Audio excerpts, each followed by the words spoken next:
Before we start, I need to ask, where are you watching from? Drop your city in the comments below. I love seeing how far our little stories reach. And if you've ever had a night you wish you could undo, or one that unexpectedly changed everything, then this one might just hit close to home. So let me take you back to the night that started it all. It had been one of those soul-grinding days. You know the kind, where the air feels heavy, the clock moves like syrup, and even your coworkers seem like ghosts drifting through motions. I'd put in 13 hours at the firm that day, juggling back-to-back meetings, endless emails, and a team that couldn't function without tapping on my shoulder every 10 minutes. Being 55 and still the go-to person in a male-dominated office had its charm 10 years ago. Now, it just drained me. I came home that night later than usual. The house was quiet, blessedly so, and I dropped my heels by the front door like they weighed 100 pounds each. The soft glow from the kitchen light spilled into the living room, and I made a beeline for the wine rack before even taking off my coat.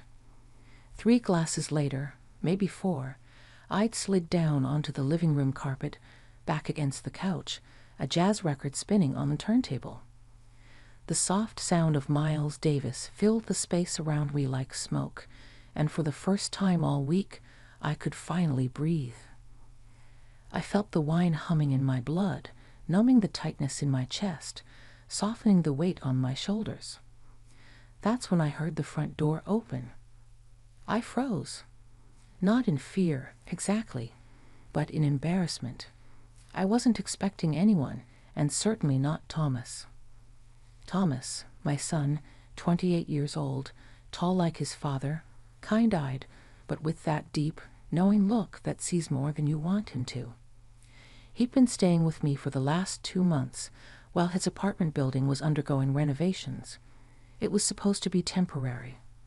A few weeks at most. But honestly, I hadn't minded. It had been years since I'd had someone in the house besides myself. The silence had grown a little too loud since my divorce. He stepped in, paused, and then said gently, "Mom." I looked up from my spot on the carpet, flushed and blinking slowly. "Hey, sweetheart," I mumbled, swirling the wine in my glass like it was the most natural thing in the world. "Long day. I'm just decompressing." He didn't say anything at first. He just looked at me, tilted his head like he was trying to read between my words. Then, without judgment or a single hint of condescension, he walked over and sat on the floor beside me. "You okay?" he asked softly. That question hit harder than it should have. I could have lied. Could have told him I was fine, waved it off, turned it into a joke. But something about the way he said it, so calm, so genuine, made my throat tighten. "No," I whispered. "Not really." We sat there for a while, the record still spinning, the wine catching the soft light like rubies in my glass. I told him everything. I didn't mean to, not all at once, but it came out in pieces. How exhausted I was. How lonely the house felt once the lights went out. How being a strong woman at work sometimes meant having no strength left at home. How I'd been holding everything together so tightly that I didn't know how to let go. Thomas didn't interrupt. He didn't try to fix it. He just listened. Really listened. That alone was enough to make me cry. I turned to look at him and realized how much he'd grown. Not just taller, not just older, but deeper somehow. More present. He wasn't just my son sitting next to me. In that moment, he felt like someone who truly saw me. "I didn't mean for you to see me like this," I said, wiping at the corner of my eye with the back of my hand. Tipsy and falling apart. He gave me the smallest, kindest smile. Maybe it's okay to fall apart sometimes.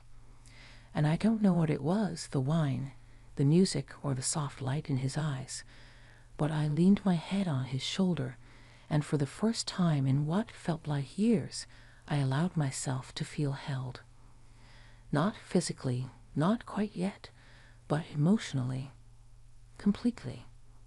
"You're always taking care of everyone else," he said. "Maybe it's time someone took care of you." That single sentence unraveled something in me. I don't know how long we sat there, mother and son, two souls tired of pretending they were fine.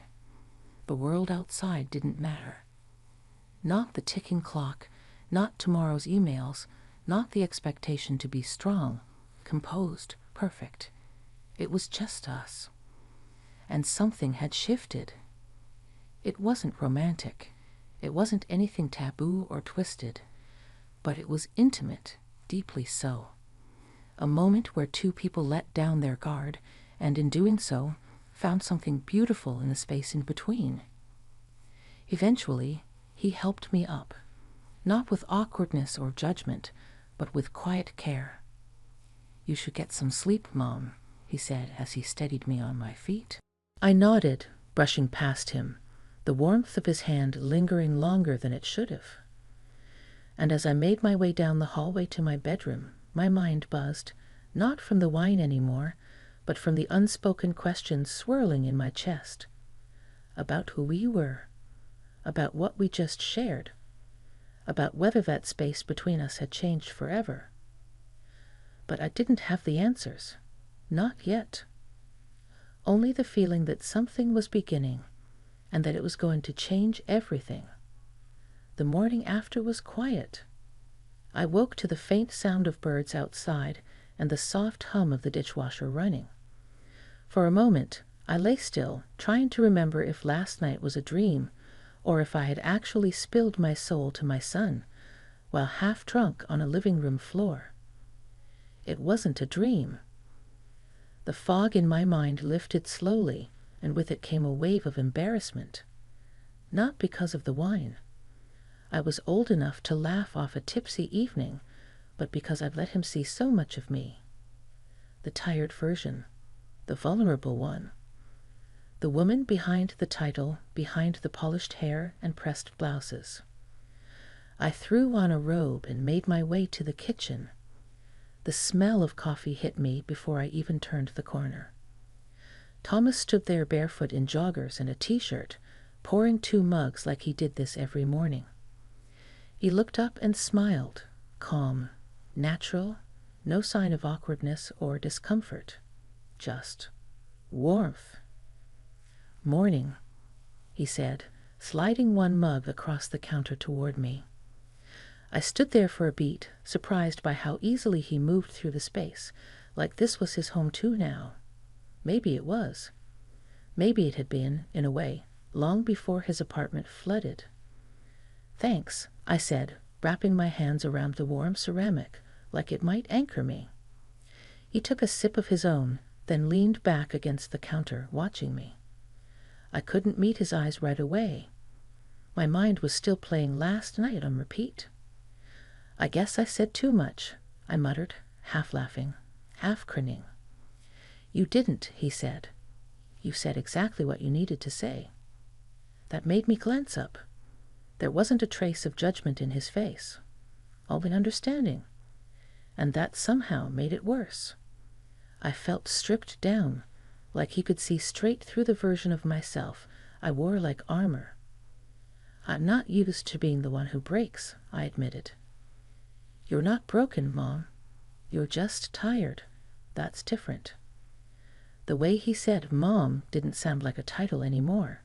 It sounded more like a name, a placeholder for something deeper, and I wasn't sure what to do with that. We talked a little more about work, about how he was still waiting to hear from his building manager.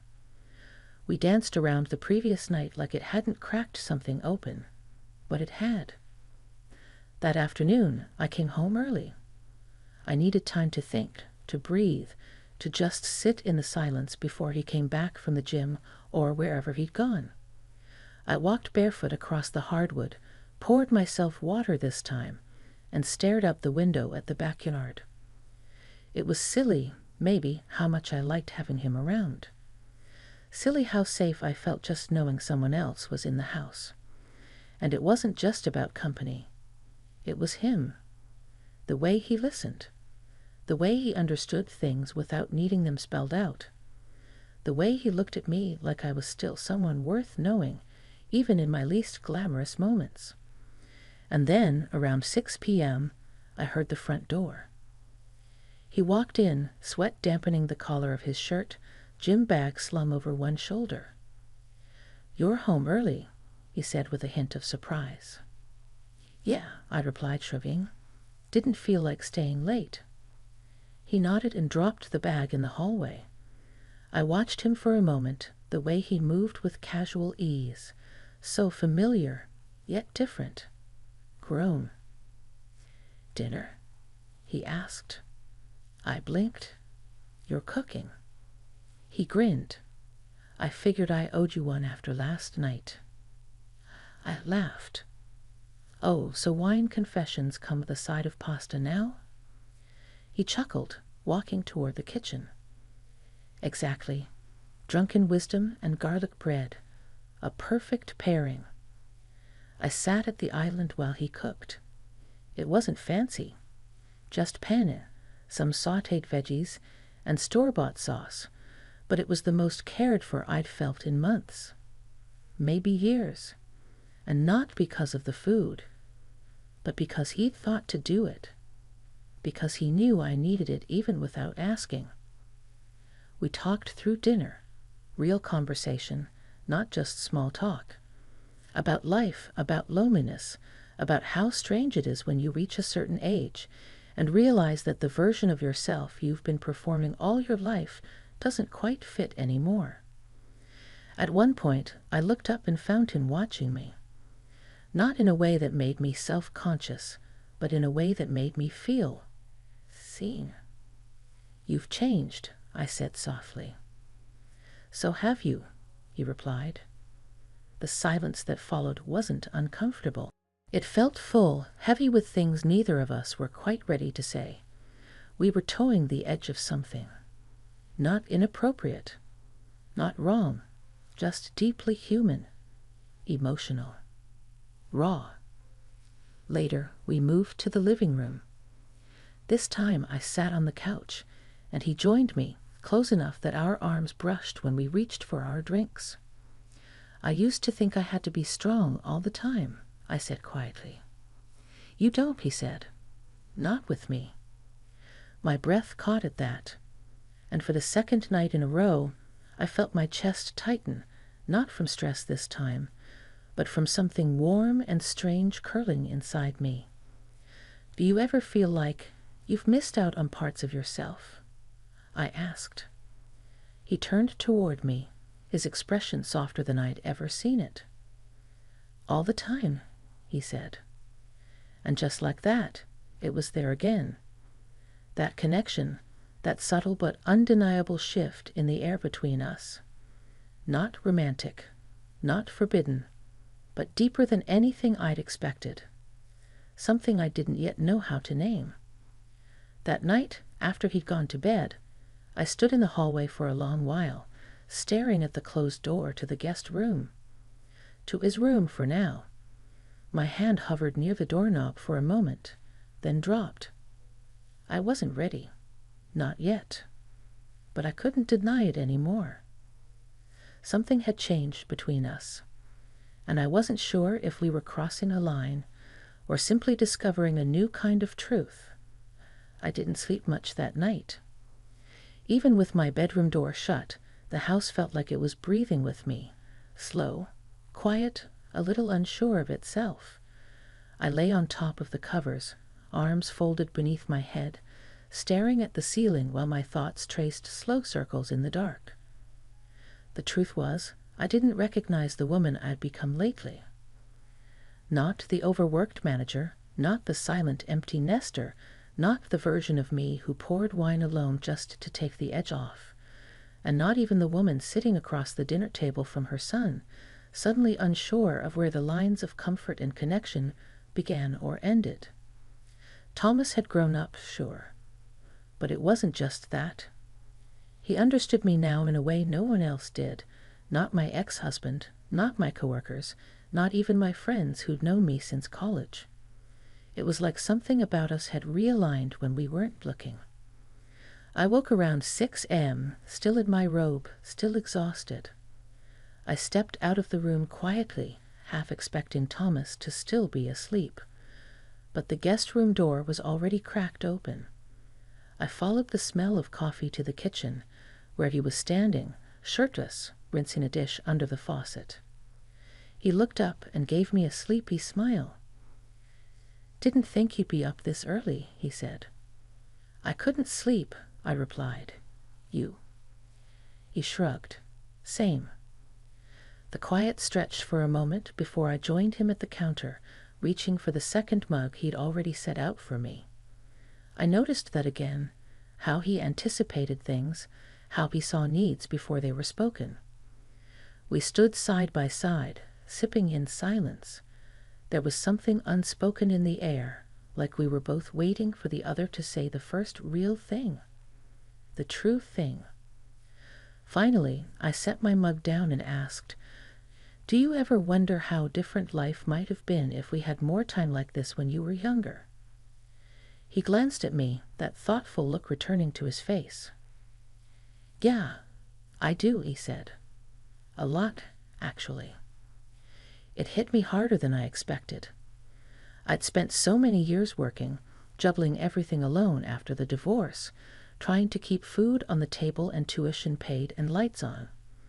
And maybe in the midst of all that surviving, I'd missed the small, quiet chances to know my son, not just as a boy, but as the man he'd become.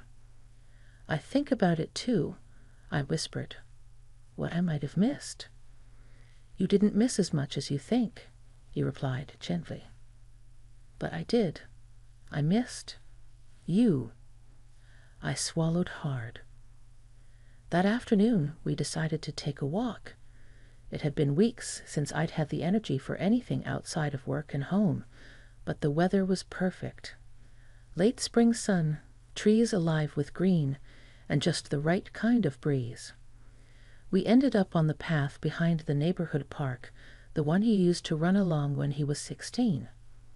We walked side by side, not touching, but somehow closer than ever. "I always thought you were unshakable," he said after a long stretch of silence. "I thought I had to be," I replied. "But you don't. Not now. Not with me." I looked over at him then, really looked. His face wasn't just older. It was open, honest, and I realized in that moment that it wasn't just about age or maturity. Thomas had become someone who held space for others. For me. That night after dinner, we ended up on the couch again. No wine this time. Just conversation and something thicker than silence sitting between us. "Can I ask you something?" he said suddenly, his voice low. "Of course," I replied, turning to face him. "When you said last night that you felt like you'd lost pieces of yourself, what did you mean exactly?" I exhaled slowly, surprised he remembered. "I think somewhere along the line I stopped being a woman," I said softly. "I became a role, a provider, a boss, a mother, but not me." He nodded slowly. "And do you think," he said, hesitating just a moment, "you can find her again?" I looked at him then, really looked, and for the first time in years, I felt something stir deep inside me. Not romance, not fantasy. Something older than that. A recognition. "Maybe," I said. "But not alone." The words hung in the air like a challenge, like a confession. And then, with a gentleness that took my breath away, he reached over and took my hand. It wasn't inappropriate. It wasn't crossing a line. It was steady, reassuring, honest. His thumb brushed lightly over mine, and I didn't pull away. The moment stretched, like time had slowed down just enough to notice it. My hand in his, the closeness, the stillness, the emotion blooming quietly behind our eyes. "I'm not trying to make anything weird," he said softly. I want you to know you're not invisible. You're not alone. I see you." And I knew then, deep in my chest, that I'd been waiting years to hear those words. I felt something break open, gently, quietly, a wall I'd built piece by piece without even noticing, and it didn't fall all at once, but it started to crack. Later that night, as I sat in bed alone, staring out the window at the moonlight filtering through the blinds, I touched the back of my hand where his thumb had rested. It was just a moment, just a gesture. But it had shifted something real, and I didn't know what was coming next, only that the way I saw myself, and the way he saw me, had already begun to change. The next few days passed in a strange kind of rhythm. Not awkward, not tense, but quiet, like we were both aware that something had shifted and neither of us quite knew what to do with it yet. Thomas still made the morning coffee. I still left for work, heels clicking down the front steps. We shared meals. We talked. We laughed. But underneath it all was a gentle hum, a thread pulling a little tighter with every passing day. One night, midweek, we found ourselves on the back porch. The sky was soft with dusk, the air just cool enough to make the wind brush feel like a whisper across my skin. I had a light blanket over my lap, and Thomas had brought out 2 glasses of tea, setting one beside me without a word. It felt natural now, the closeness. I watched him lean back in the chair beside me, head tilted toward the stars, eyes half lost in thought. The porch light cast a golden halo around him, softening the lines of his face, catching in his hair. "You know," I said, finally breaking the silence, "I've spent so much of my life being afraid to be seen." He turned to me, eyebrows lifted just slightly. "Seen how?" "As just me. As Karen. Not Mom. Not boss. Not the woman who always holds everything together." His gaze didn't waver. "Well, I see you." The simplicity of the words took the air from my lungs. I set my tea aside, folding the blanket tighter around my legs. "Do you ever wonder what life would look like if we didn't live by the roles we were handed?" I asked quietly. "All the time," he said. We sat with that. A kind of understanding settled between us that didn't need to be spoken anymore. It wasn't about crossing lines or chasing something forbidden. It was about the emotional closeness, the safety we'd created, the vulnerability we'd allowed. And yes, it had depth. It had complexity. But more than anything, it had respect. Thomas reached over and lightly touched my hand again, like he had before. And this time, I turned mine over, letting our palms press together. No rush, no pressure, just contact. That night, he didn't go to the guest room. We didn't speak about it. We didn't even look at each other for a moment, just sat there, listening to the night sounds, our hands still lightly joined. Eventually, we both stood, and I walked back into the house. He followed behind me, quietly. In the hallway, he paused. "If this feels like too much," he started. But I turned back to him, and before he could finish, I placed my hand gently on his chest. "It doesn't," I said. "It just feels different, and I'm still trying to understand it." He nodded, and that was enough. We didn't sleep in the same bed that night. We didn't need to. The gravity wasn't physical.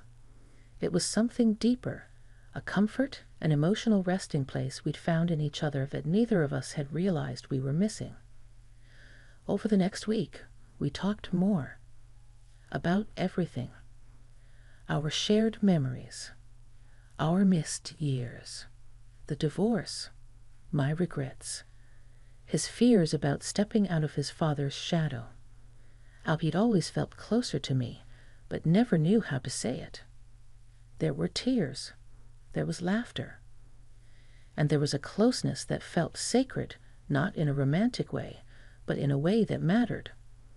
A closeness that redefined us, rewrote what family could mean, what healing could look like. And one night, as we sat in the living room, fire crackling in the hearth, I turned to him and said, "I think this is the first time in years I've felt like myself again." Thomas didn't smile. He just looked at me, eyes warm, voice steady. "You never stopped being you, Mom. You just finally stopped hiding her." That stayed with me. Even now. Eventually, his building repairs were finished. He moved back into his own place. But he still came by every week, still brought coffee in the mornings sometimes, still sat beside me on the porch with tea and unspoken thoughts that didn't need names. The story didn't end with a dramatic goodbye or some scandalous moment.